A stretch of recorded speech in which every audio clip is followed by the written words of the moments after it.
Hey, Coach. Particularly on defense, why do you feel like the in-game adjustments did not work in the second half against Missouri? It was. It starts obviously always starts with us as coaches. We didn't get obviously the adjustments that we thought we needed. We didn't get them done at the level we needed to. And then with the players, I thought going into obviously game 10, we were great at pre-snap communication. That's one of the reasons we felt like we started playing better on defense, and I thought that didn't go well, particularly in the second half as far as recognizing formations and being able to adjust to them. And we have to get better at that, and that's at all three levels, from the D-line, linebackers, and secondary, where we were not on the same page, a couple times. And you got to give Missouri credit. They were able to take advantage of it when we weren't as sound as assignment-wise as we needed to be. Why have teams struggled to pressure Carson Beck so much, with Georgia this year? They've only given up, I think, 9 sacks through 10 games. I think their offensive line does a tremendous job. They have really good players up front, and he's very good with the ball in hand. He knows when to get rid of it, recognizes pressures, and he's athletic enough to get out of the pocket and extend plays, which is something that obviously teams are going to struggle with because of their athletes that they have on the perimeter. When you go with the tight ends and the wideouts and even the running backs in the passing game, he's got some great outlets, but he can extend plays and he recognizes defenses' intentions pre-snap. So I think it all starts with him. He's doing a really good job. Well, Coach, with that being said, obviously Missouri got it out in the flat to the running backs and got it across the middle some. What's the adjustment from there? What your linebackers, what do they need to take away from the shortcomings there at Missouri and translate at the end of this week?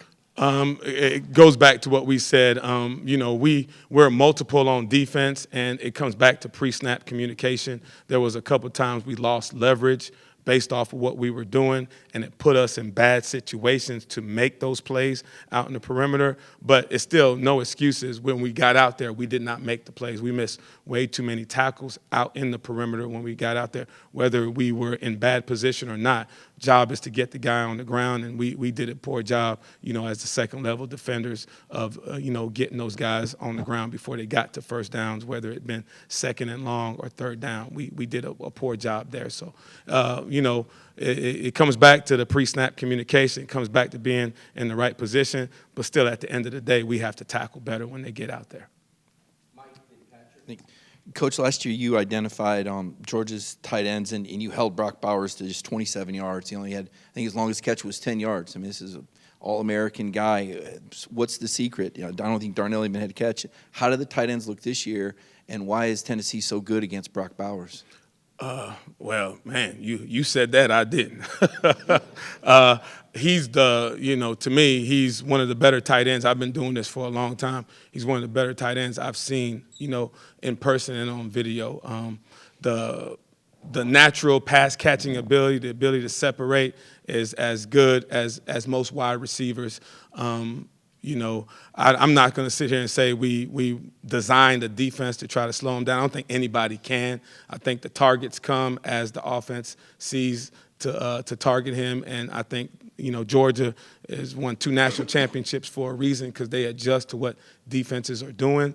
But give them all the credit in the world. Came back against Ole Miss last week and was able to catch a touchdown pass and didn't look like he skipped a beat. If you ask anybody on our defense, we know how talented he is, and our hope is to contain him. I would never sit here and say we were able to stop him. You know what I mean? I think that's a credit to what Georgia does, that they're going to take what defenses are giving them, and they feel like they have talented players at a bunch of different spots that they can attack defenses in different ways. Coach, how did you sort of evaluate how Elijah did in the game and how he kind of responded from Saturday? He was part of the problem. He wasn't the only problem, I would say that. And like I said, we always start with what we could do better, and I'm always going to start with what I could do better. And that's why I keep mentioning the pre-snap communication. When you have young, inexperienced guys at certain positions, you have to be able to help them. Our veteran guys, have to be able to recognize the formations, alert them, help them with checks and those things, and that's not letting them off the hook at all. But we didn't do that as a whole team, and I think that was part of the struggle with us on defense. And then obviously Elijah did not tackle well, especially in space. And we always reevaluate everything that we're doing, starting with us as coaches. How can we make it easier for them? What can we do better to put them in better position to be successful? But he understood, some of the mistakes that he made and some of the miscues that really led to big plays. And I expect him to come back and bounce back in a big way this week. In the defense that y'all played most of the night, was the box lighter in this game than it had been before? And secondly, did Missouri have a lot of exotic looks? Is that why the pre-snap communication was off? No, and I give Coach Drinkowitz and that offensive staff all the credit in the world too. I'm not going to take away from what they did, because they did put us in some situations where we lost leverage and we felt like we didn't get an extra hat to the run game. But like I said, we're multiple. We do a lot on defense, and we've played with light boxes before where guys have to end up beating the block because the numbers don't always match up. We're not always just an 8-man or a 7-man front where we bring an extra guy in. That we feel like that's one of the reasons we've had a little bit of success this year, is because we've been multiple and we've been able to stop the run with lighter boxes. But I don't think Missouri did anything out of the ordinary, exotic. They did, put stress on us as far as, the formations and getting adjusted to them, but it's nothing that we haven't seen. We just didn't adjust to them, as fast and as effective as we have in the past. Two quick things. What's your balance with your guys in terms of what you're coaching? Effort, energy, focus versus actual scheme?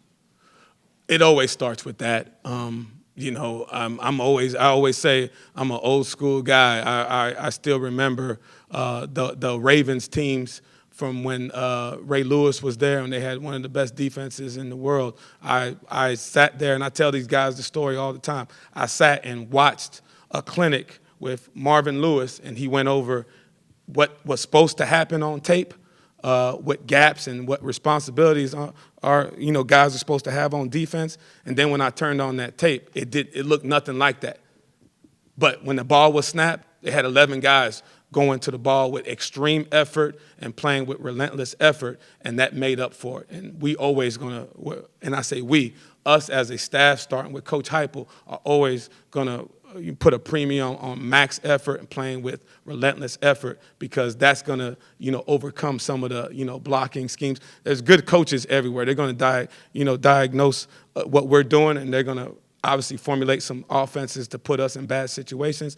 The way you overcome that is with relentless effort and a will that's going to keep you from getting blocked. And I always going to believe that.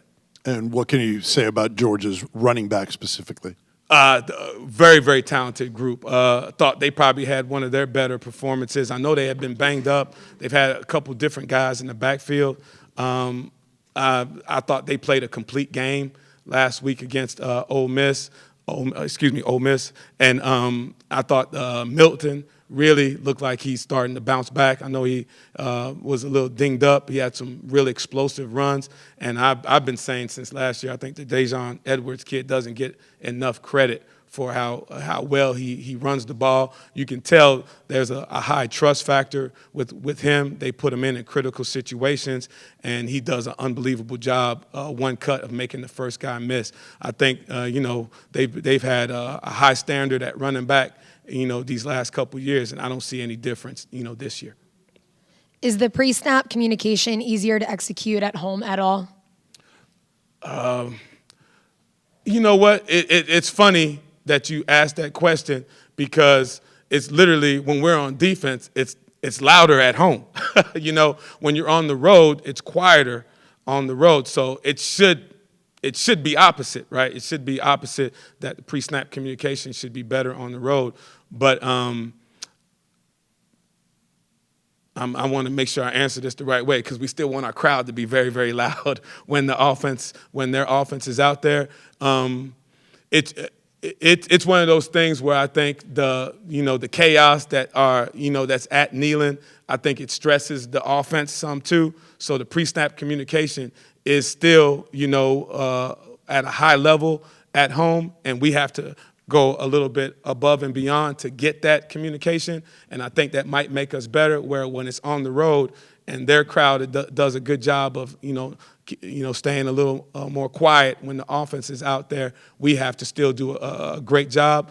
And it's one of those things where, and maybe because of the intensity of the situation at home, we do a better job, but we still need to do a better job on the road. I don't know if that answers your question.